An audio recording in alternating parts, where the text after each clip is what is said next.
Olá, seja bem-vindo, seja bem-vinda a mais uma revisão da lição dos adultos. Hoje é segunda-feira, 22 de setembro de 2025, e hoje a gente vai conversar sobre uma parte muito especial lá do livro de Êxodo, capítulos 35 a 39. É a parte que conta os detalhes da construção do tabernáculo. Tem muita coisa rica ali, né? Fala das ofertas generosas do povo, das habilidades que Deus deu para as pessoas e, claro, do significado profundo por trás de cada coisinha ali daquela estrutura móvel. Então, a ideia aqui é a gente entender melhor a importância dessas ofertas voluntárias, como é que Deus capacitou gente com talento específico para essa obra e tentar descobrir as lições espirituais que estão ali, sabe? Na estrutura, nos rituais. Ok, vamos começar a desmembrar isso então. A primeira coisa que chama a atenção é a lista de material que eles precisavam. Nossa, era muita coisa, né? Ouro, prata, bronze. E não só metais, né?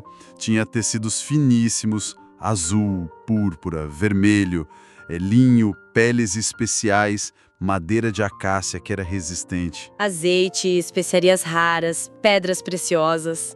Aí fica a pergunta, como é que eles conseguiram tudo isso no meio do deserto? Pois é, essa é a parte surpreendente. Veio do próprio povo. Doações? Exatamente. Doações voluntárias. O texto faz questão de dizer que foi de coração, de boa vontade, sabe? Uma resposta, assim, muito generosa. Faz sentido. Acho que tem a ver com a gratidão pela libertação do Egito que tinha acabado de acontecer, né? Com certeza. E também tem aquele detalhe. Parte dessa riqueza veio dos presentes que os egípcios deram para eles na saída, lembra? Uma promessa de Deus que se cumpriu ali. Verdade. Mas olha, essa generosidade não era só entregar um material. Era tipo assim, uma forma de mostrar o que estava no coração, sabe? Uma resposta visível à graça de Deus, à liderança dele. Quando eles ofertavam, não estavam só construindo um lugar físico, estavam mostrando devoção, gratidão, reconhecendo que tudo vinha de Deus, no fim das contas. É uma perspectiva bonita essa. E o fascinante aqui, que eu acho incrível mesmo, é a quantidade dessa generosidade.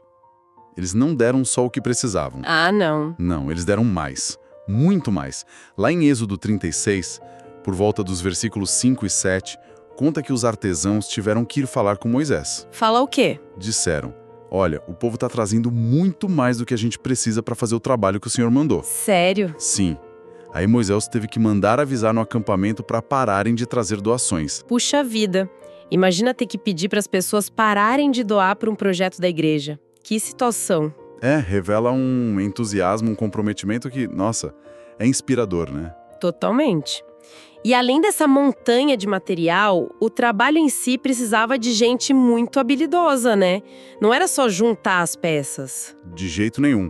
Era artesanato fino, trabalho artístico, cuidadoso. Fico pensando na tecelagem, no trabalho com metal, a marcenaria com a madeira de acácia, lapidar as pedras. As roupas dos sacerdotes, por exemplo, aquela roupa especial, o éfode e o peitoral com as 12 pedras, cada uma representando uma tribo. Como é que surgiu gente com tanto talento assim ali no deserto? Boa pergunta. O texto até destaca dois nomes principais, né? Bezalel e Aholiabe. Eles lideraram essa turma de artesãos. Sim, mas de onde veio a habilidade? Aí entra o ponto-chave. A capacitação divina, o Espírito Santo agindo. Ah, tá. Êxodo 35, verso 31, fala especificamente de Bezalel.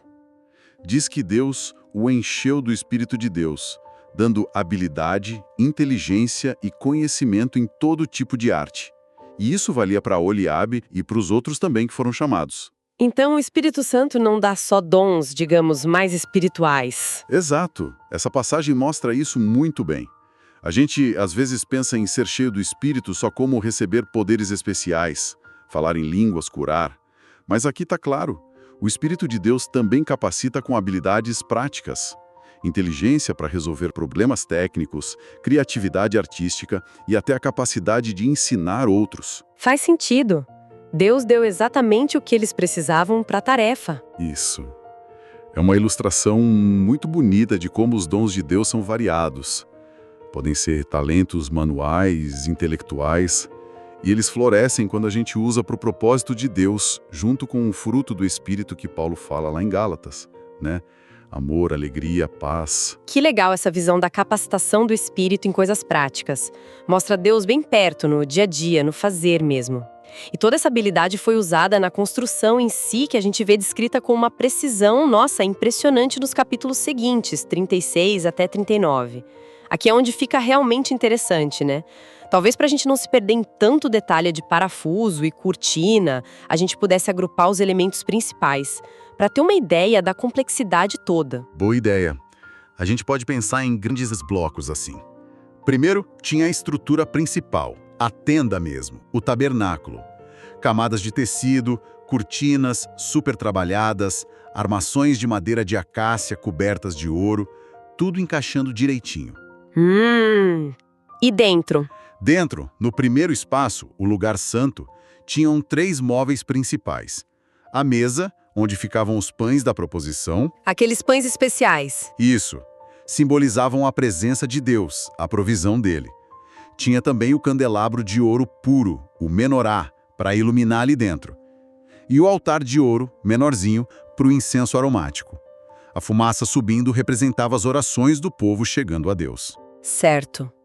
E no lugar mais reservado, o Santo dos Santos. Ali ficava a peça mais sagrada de todas, a Arca da Aliança, uma caixa de madeira de acácia, toda coberta de ouro por dentro e por fora. Dentro, as tábuas da lei, os 10 mandamentos. E a tampa, o propiciatório, era onde a presença de Deus se manifestaria de forma especial. Uau! E do lado de fora, no pátio? No pátio tinha o altar maior, de bronze, para os holocaustos, os sacrifícios de animais, e a bacia de bronze, para a purificação dos sacerdotes antes de entrarem no santuário. Tudo isso cercado por colunas de cortinas de linho branco, delimitando a área sagrada. Ah, e as roupas dos sacerdotes que a gente mencionou. Exato, feitas com todo cuidado para Arão e os filhos dele. Mesmo agrupando assim, a quantidade de detalhe é demais. Por que será que Deus foi tão específico? Cada medida, cada material, cada cor, parece que foi tudo ditado, né? É verdade. E essa precisão toda mostra algumas coisas. Primeiro, o cuidado e a santidade de Deus. Não era uma construção qualquer.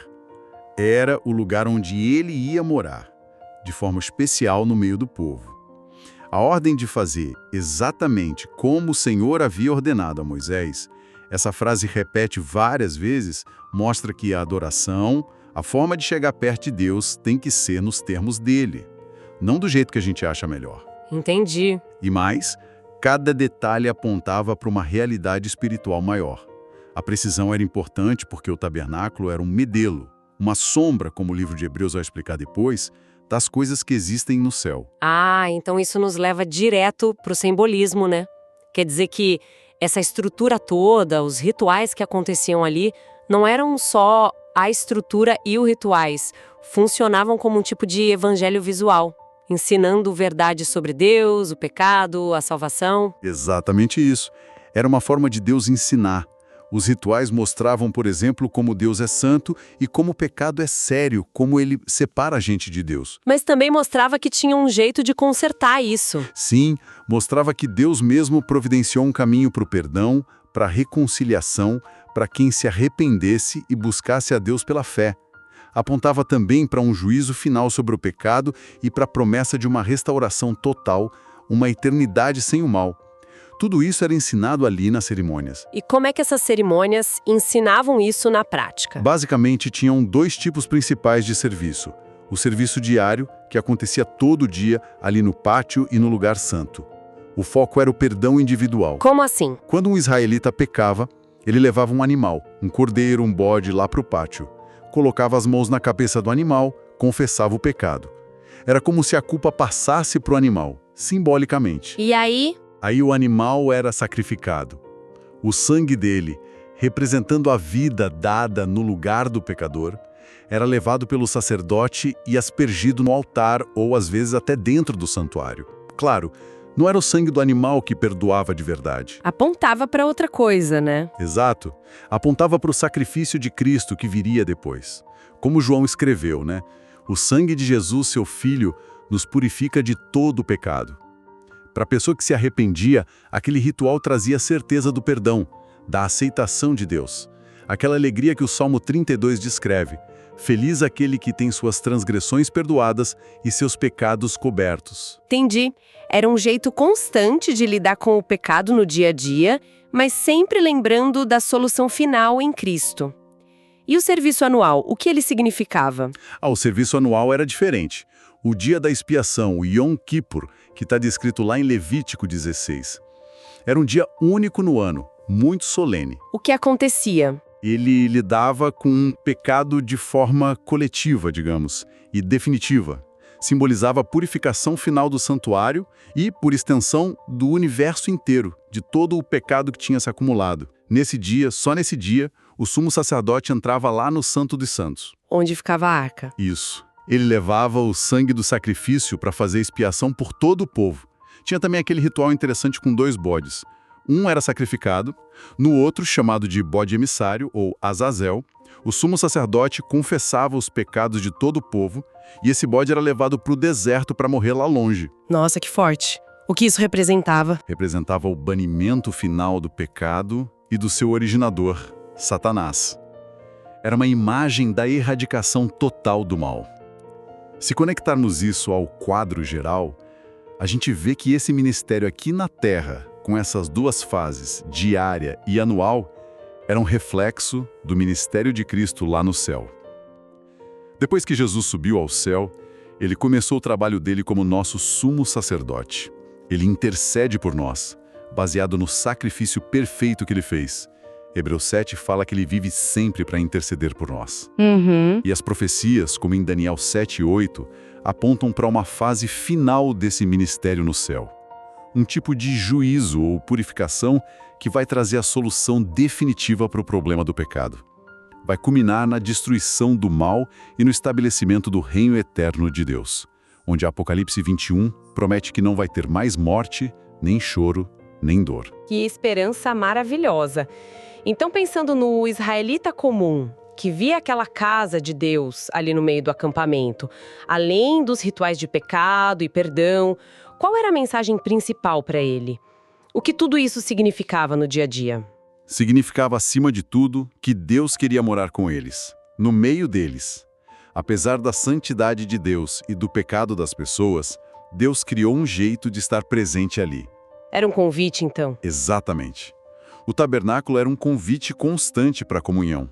Um lugar para buscar a Deus, para agradecer, para pedir orientação, para desenvolver um relacionamento pessoal com Ele.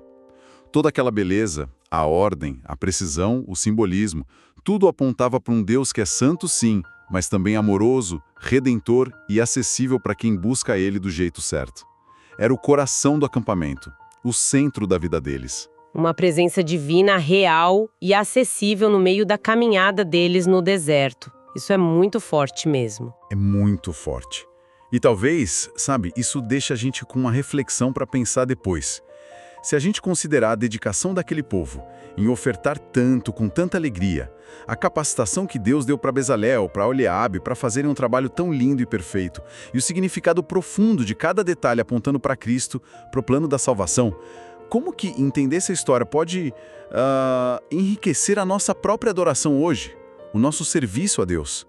De que forma a gente pode se inspirar neles para usar os dons, os talentos que Deus deu para a gente, sejam quais forem, com essa mesma excelência, com esse mesmo coração na obra dele hoje, onde a gente está? Uma ótima pergunta para a gente continuar pensando. Até amanhã no próximo estudo. Até mais!